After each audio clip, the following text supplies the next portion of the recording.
Magandang araw mga bata! Para sa ating unang araw, kabuhayang pampinansyal at tamang paggamit ng pera. Kung may 20 pesos ka ngayon, ano ang bibilhin mo?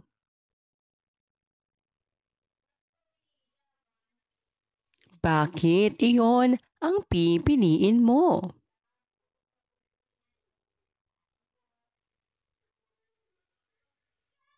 Magtitipid ka ba o uubusin mo ito agad?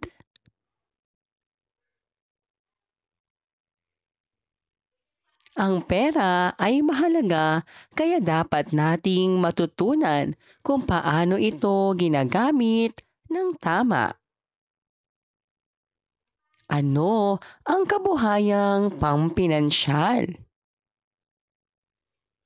Ito ay mga trabaho, negosyo o paraan kung paano kumikita ang tao ng pera para sa pangangailangan ng pamilya. Pagtitinda, pagtatanim at pagbebenta ng gulay, paggawa ng handicraft, pag-aalaga ng hayop para ibenta, paglilinis ng kotse, pag-aalok ng mga serbisyo. Paano tamang gamitin ang pera? Gumastos sa kailangan at hindi sa luho, katulad ng mga pagkain, school supplies at gamot.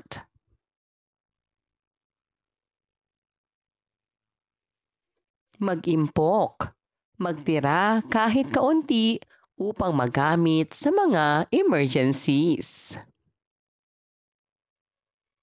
Gumawa ng simpleng budget. Halimbawa, kung meron kang 20 pesos na baon, maaari mo lamang gamitin ang 10 piso para sa pagkain, 5 piso para sa iyong ipon, at 5 piso na may extra ka pa. Mga uri ng kabuhayang pampinansyal. Produksyon, paggawa o paglikha ng produkto. Halimbawa, paggawa ng tinapay, paggawa ng sabon, at mga handicrafts. Agrikultura, pag-aalaga at pagtatanim. Halimbawa, paghahalaman, pangingisda, at pag-aalaga ng manok o baboy. Paglilingkod o serbisyo.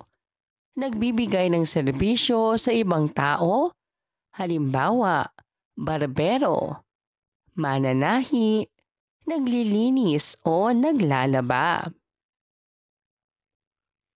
Pagtitinda o komersyo, pagbebenta ng produkto.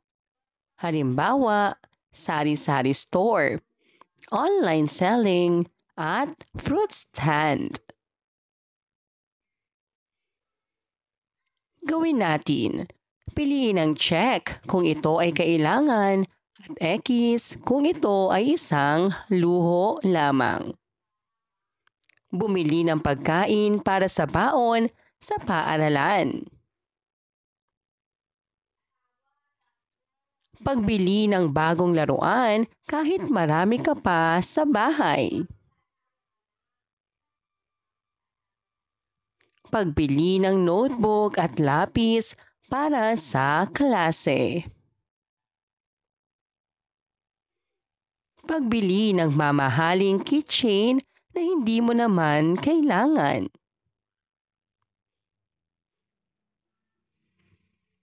Pag-impok ng barya sa alkansya para sa emergency. Ang pera ay ginagamit para sa pangangailangan, hindi puro luho. Ang kabuhayan ay paraan para kumita at dapat gamitin ng matalino ang perang pinaghirapan. Gawin natin. Piliin ang tamang sagot. Ano ang kabuhayang pampinansyal? Ano ang tamang paggamit ng pera?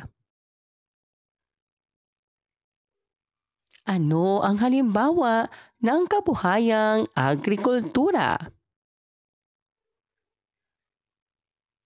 Alin ang halimbawa ng serbisyo? Bakit mahalagang mag-ipon? Ikalawang araw, ang bangko at kabuhayan sa bangko. Sino sa inyo ang nakapasok na sa bangko? Ano ang ginagawa sa bangko?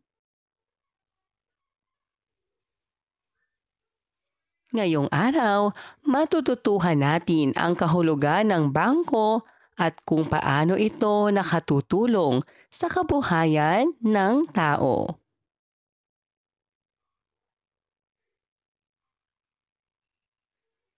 Ano ang bangko? Ang bangko ay lugar kung saan nag-iipon ang tao ng pera, nagbabangko o humihiram ng pera. Dito rin nakukuha ang serbisyo sa pera tulad ng savings, deposit at loans. Mga kabuhayan sa bangko.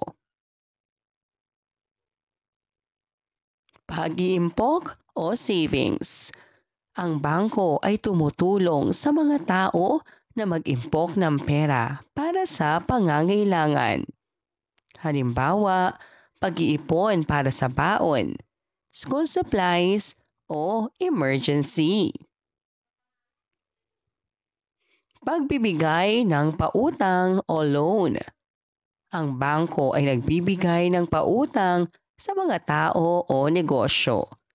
Halimbawa, magtayo ng sari-sari store, pumili ng paninda, o mag-ayos ng bahay. Iba pang serbisyo, paglipat ng pera, pagbabayad ng bills, pagbili ng pera sa ibang currency. Ang bangko ay lugar kung saan iniipon, pinoproseso at hinahawakan ang pera. Nakakatulong ang bangko sa kabuhayan ng tao sa pamamagitan ng pag-iimpok at pautang.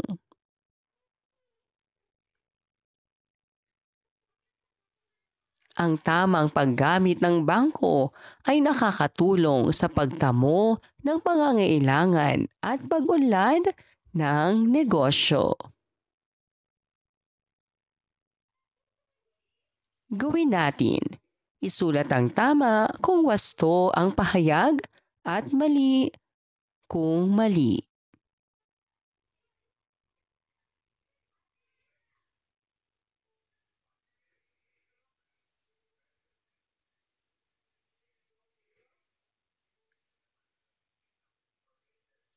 Ikatlong araw, bahay sanlaan at kooperatiba.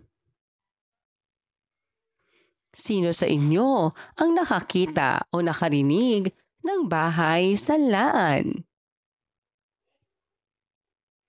Ano ang ginagawa sa bahay sanlaan o kooperatiba? Ito ang bahay sanglaan at kooperatiba. Ngayong araw, matututuhan natin ang kahulugan ng bahay sanlaan at kooperatiba at kung paano ito nakatutulong sa kabuhayan ng tao. Ano ang bahay sanlaan? Ang bahay sanlaan ay lugar kung saan pwedeng mag-impok o manghiram ng maliit na pera ang mga tao, kadalasan sa barangay. Halimbawa ng gawain sa bahay sanlaan, pagpaimpok ng pera, pautang sa miyembro ng barangay.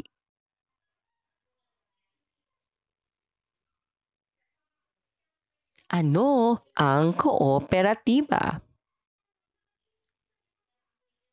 Ang kooperatiba ay samahan ng mga tao na nagkakaisa upang kumita at magtulungan. Ang mga miyembro ay maaaring mag-impok, magpautang, magtinda o gumawa ng negosyo ng magkakasama.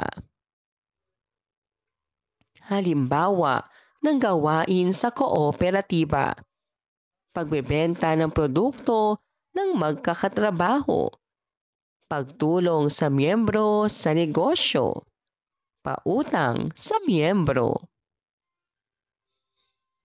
Mga kabuhayan sa bahay sanlaan at kooperatiba. Bahay sanlaan, pautang sa maliit na halaga, pag-iimpok ng pera para sa emergency o pangangailangan. Kooperatiba, pagtutulungan sa negosyo, pagbebenta o produksyon ng produkto, pagbibigay ng serbisyo sa miyembro.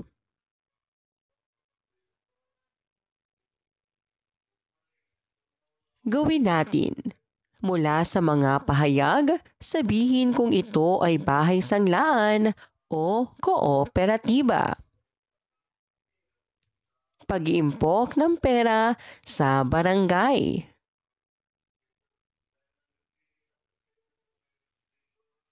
Sama-samang pagbebenta ng gulay.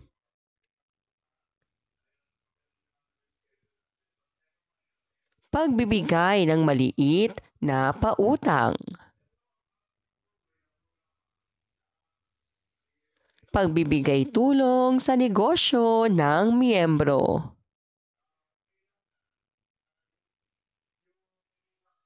Pag-iipon para sa emergency. Ang bahay sanlaan ay lugar para mag-impok at humiram ng maliit na pera. Ang kooperatiba ay samahan ng tao na nagtutulungan para sa kabuhayan.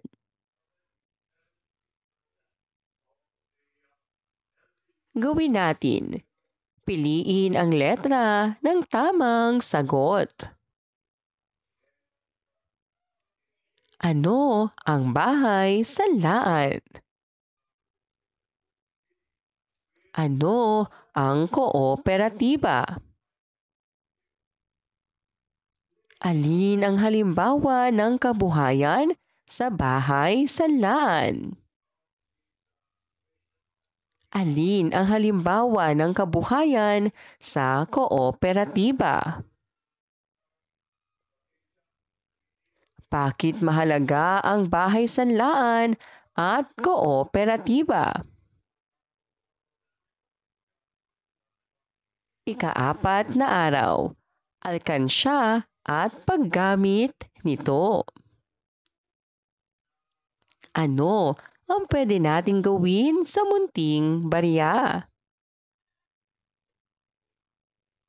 Saan natin pwede itabi ang barya para hindi mawala? Ngayong araw, matututuhan natin kung ano ang alkansya at kung paano gumawa ng sariling alkansya gamit ang plastic bottle. Ano ang alkansya? Ang alkansya ay lalagyan kung saan iniipon ang pera, lalo na ang barya, para sa pangangailangan, pangarap o emergency. Bakit mahalaga ang alkansya? Natututo tayong mag-ipon ng pera. Natututo tayong magtipid. Nakakatulong sa pagtamo ng pangarap o pangangailangan. Gawin natin paggawa ng alkansya mula sa plastic bottle. Mga materyales. Mga hakbang. Maraming salamat po sa inyong panonood at pakikinig. Hanggang sa muling pag-aaral ng asignaturang makabansa. Paalam!